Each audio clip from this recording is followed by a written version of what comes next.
Hello everyone, welcome back to my channel. This is Pramila Yadav. आज की class में हम डिस्कस करेंगे प्रॉब्लम्स गिफ्टेड चिल्ड्रन फेस, यानी उन समस्याओं के बारे में बात करेंगे जो प्रतिभाशाली बच्चे फेस करते हैं। प्रतिभाशाली बच्चे भी स्पेशल बच्चे की कैटेगरी में आते हैं, विशेष बच्चों की कैटेगरी में आते हैं। स्पेशल बच्चे किन्हें कहेंगे? जो सामान्य बच्चों से डिफरेंट होते हैं, यानी ऐसे बच्चे या तो उनकी क्षमताएं सामान्य बच्चों से अधिक हों या फिर उनकी क्षमताएं सामान्य बच्चों से कम हों, वो सभी बच्चे स्पेशल बच्चों की कैटेगरी में आते हैं। सामान्य बच्चे हम किनको कहते हैं? जिनका IQ लेवल 90 से 110 के बीच में होती है और इनकी परसेंटेज है लगभग 68% बच्चे हैं जो सामान्य बच्चे होते हैं। जो गिफ्टेड बच्चे हैं वो ओनली 2% बच्चे हैं जो गिफ्टेड होते हैं। तो इनको नॉर्मल क्लासरूम में एडजस्ट होने में प्रॉब्लम आती है।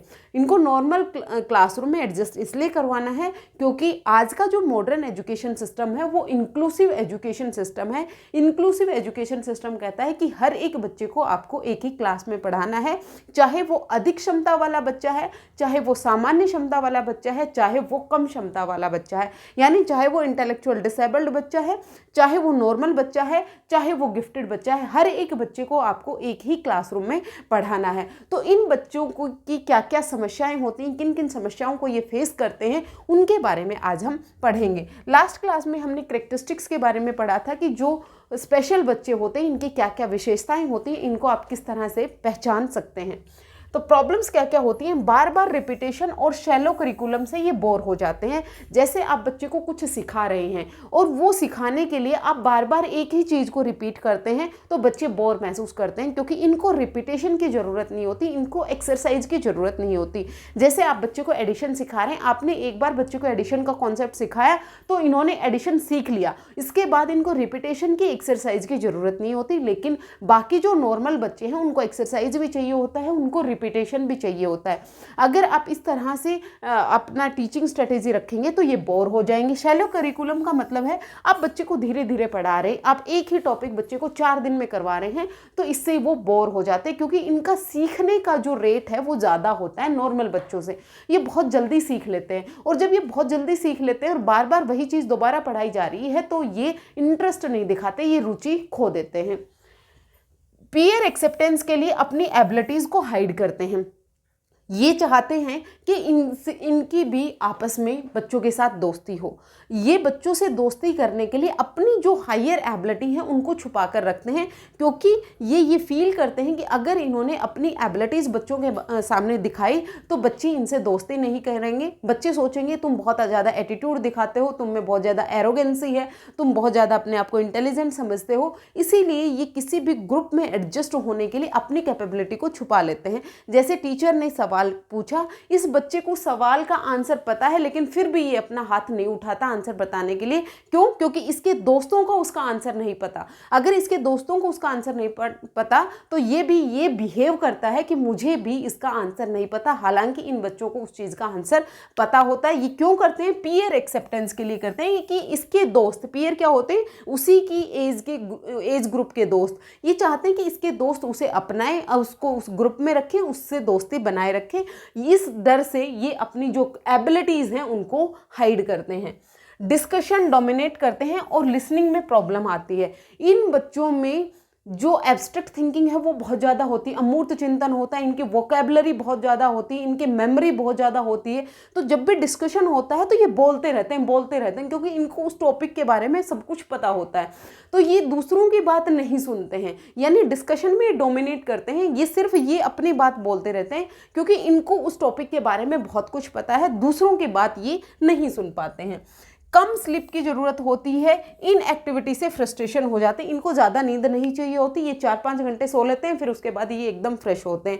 लेकिन अगर इनको कोई काम करने को ना दिया जाए, ये फ्री नहीं बैठ सकते। अगर ये फ्री बैठेंगे तो ये फ्रस्ट्रेट हो जाएंगे, फिर इनकी जो एनर्जी है वो नेगेटिविटी की तरफ भी चली जाएगी। इन बच्चों में हाई एनर्जी होती है, इनकी हाई एनर्जी को आपको सही जगह चैनलाइज करना पड़ेगा। तो आप इनको एक्स्ट्रा करिकुलम दें। नेक्स्ट स्लाइड्स में हम बात करेंगे इनको हम किस तरह से पढ़ा सकते हैं, इनकी जो हायर एनर्जी है इसको हम किस तरह से चैनलाइज करें। इनमें अगर कोई काम नहीं करवाया गया तो ये फ्रस्ट्रेट हो जाते हैं, यानी ये फ्री नहीं बैठ सकते, इनका दिमाग फिर उल्टी चीज़ों में चलेगा। इसीलिए इनकी एनर्जी को हमें सही जगह पर चैनलाइज करना पड़ता है। रूटीन और रेस्ट्रिक्शन से स्टिफ्ड फील करते हैं, और ये बोर भी हो जाते हैं। इनको जिद्दी समझा जाता है, स्टबर्न समझा जाता है, यानी इनको जिद्दी समझा जाता है। यानी ये एक ही तरह की रूटीन फॉलो नहीं कर सकते हैं, इनको कुछ ना कुछ नया चाहिए। आज इनको कुछ नया सीखना है, फिर इनको कुछ नया सीखना है। ये डेली रूटीन की चीज़ें नहीं कर सकते। इनको अगर बहुत ज़्यादा रेस्ट्रिक्शंस लगाई गई, जैसे टीचर एक ऐसे लिखवा रहे हैं, कोई भी टॉपिक दिया, टीचर ने ऐसे लिखवाया, बाकी नॉर्मल बच्चे क्या करेंगे, जो टीचर ने ऐसे लिखवाया जस्ट उसको कॉपी करेंगे, रटेंगे और उसको लिख देंगे। लेकिन ये जो बच्चे होते हैं, ये अपने आइडियाज़ उस ऐसे में डालते हैं। और अगर टीचर इन पर रेस्ट्रिक्शन लगाएगा कि जो मैंने आपको लिखवाया है जस्ट आप वही लिखें, आप अपनी तरफ से नहीं लिखें, तो ये एरोगेंसी लगता है कि ये एरोगेंसी शो करते हैं। ये उस बात को नहीं मानते हैं, क्योंकि इनको तभी तो इनको सबटन, इनको जिद्दी समझा जाता है कि ये तो बात मान ही नहीं रहे हैं, बल्कि ये जिद्दी नहीं होते, ये अपने आइडियाज़ अपने तरीके से एक्सप्रेस करना चाहते हैं, सिर्फ ये फ़र्क होता है। तो इनको जिद्दी ना समझा जाए, इनको जिद्दी ना समझा जाए, इसीलिए ये अपनी एबिलिटीज़ को छुपाते हैं और ये शांति से बैठने की कोशिश करते हैं।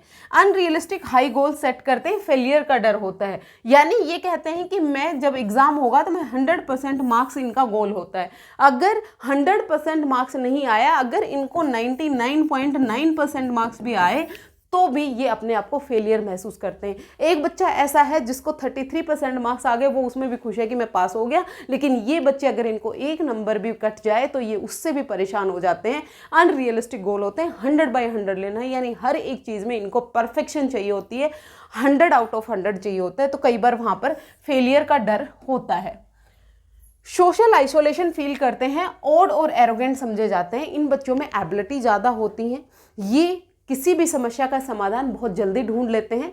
जैसे ये अगर कोई मजाक भी करते हैं तो इसके मजाक को भी इसके दोस्त समझ नहीं पाते और इसको एरोगेंट समझ लिया जाता है। जैसे टीचर ने कोई समस्या दी, कोई प्रॉब्लम सोल्व करने को दी, तो ये बहुत जल्दी प्रॉब्लम का सोल्व कर लेगा और ये अपने दोस्त से पूछेगा तूने अब तक सोल्व नहीं किया है, मैं तो कब से सोल्व करके बैठा हूँ।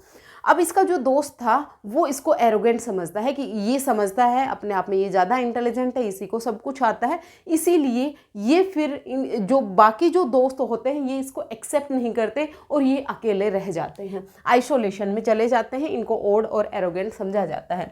क्रिटिसिज्म से हर्ट होते हैं, फीलिंग मास्क करते हैं और लो सेल्फ एस्टीम डेवलप हो जाता है।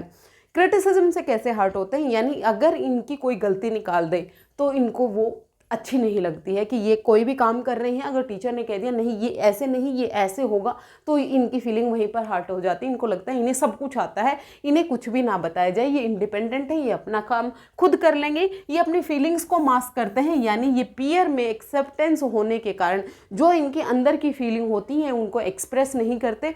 जैसे इनको अंदर से अगर बुरा लग रहा है तो भी ये सोशल स्माइल देते हैं, बाहर से हंस रहे होते हैं ताकि सबको ये लगे कि नॉर्मल है, बल्कि हालांकि अंदर इनको बुरा लग रहा होता है, अंदर इनके और कुछ ही चल रहा होता है। अनरियलिस्टिक रिफॉर्म्स की कोशिश करते हैं, जैसे ये मानेंगे कि भारत देश में एक भी बच्चा गरीब नहीं होना चाहिए, सबके पास इक्वल मनी होना चाहिए, सब रिच होने चाहिए। ये क्या है, ये अनरियल रिफॉर्म्स ही तो है कि ये चाहते हैं कि एक दिन में ही मैं सबको अमीर कर दूंगा।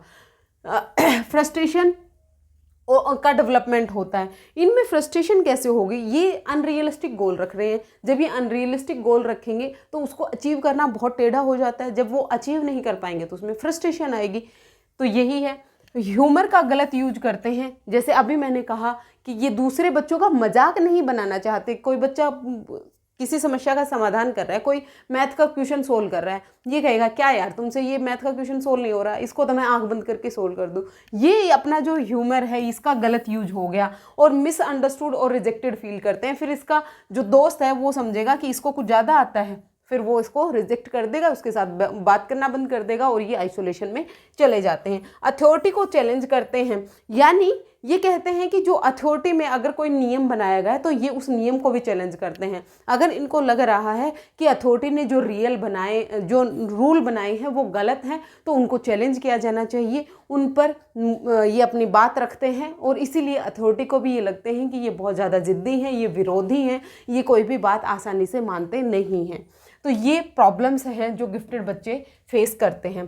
तो तो गिफ्टेड बच्चों की प्रॉब्लम्स के बारे में हमने समझा कि जो प्रतिभाशाली बच्चे होते हैं इनकी क्या क्या प्रॉब्लम्स का इनको सामना करना पड़ता है, इनको सोशल एडजस्टमेंट में प्रॉब्लम आती है, इनके जो फ्रेंड बनते हैं वो भी अडल्ट बनते हैं, इनकी उम्र से ज़्यादा बनते हैं, अपनी एज के जो फ्रेंड्स हैं इनके बहुत कम होते हैं, क्योंकि ये जो फ्रेंड्स होते हैं इनको समझ नहीं पाते, क्योंकि इनमें हाई क्रिएटिविटी होती है, हाई इंटेलिजेंस होती है, एब्स्ट्रैक्ट थिंकिंग होती है जो नॉर्मल बच्चों में नहीं होती, उसके कारण पीयर एक्सेप्टेंस का इनमें प्रॉब्लम आती है। दूसरा, ये अथॉरिटी को भी चैलेंज कर देते हैं, अथॉरिटी ने कोई भी नियम निकाला तो ये उसमें सही और गलत बताते हैं कि ये ऐसे सही है, ये ऐसे गलत है। अगर किसी दूसरे बच्चे के साथ भी गलत हो रहा है तो ये उस पर भी सवाल करते हैं कि ये गलत हुआ है तो ये ऐसे नहीं होना चाहिए था, तो उसके कारण भी इनको अलग थलग महसूस करवाया जाता है, इनको आइसोलेशन में इनको लगता, इनको एक्सेप्ट नहीं किया जाता है। तो ये जो गिफ्टेड बच्चे हैं ये भी सेम वही प्रॉब्लम फेस करते हैं जो इंटेलेक्चुअल बच्चे यानी जो बौद्धिक अक्षमता वाले बच्चे फेस करते हैं। नेक्स्ट क्लास में हम देखेंगे मेथड्स, कौन कौन से टीचिंग मेथड्स का हम यूज कर सकते हैं जिससे हम जो गिफ्टेड बच्चे और जो क्रिएटिव बच्चे हैं उनमें हम क्रिएटिविटी को प्रमोट कर सकें, उनकी गिफ्टेडनेस जो उनको भगवान द्वारा जो गिफ्ट मिला है, जो उनको हाई क्रिएटिविटी है, हाई इंटेलिजेंस है, हाई वोकेबलरी है, उसको किस तरह से हम अनहेंस कर सकते हैं, किस तरह से उसका हम ध्यान रख सकते हैं।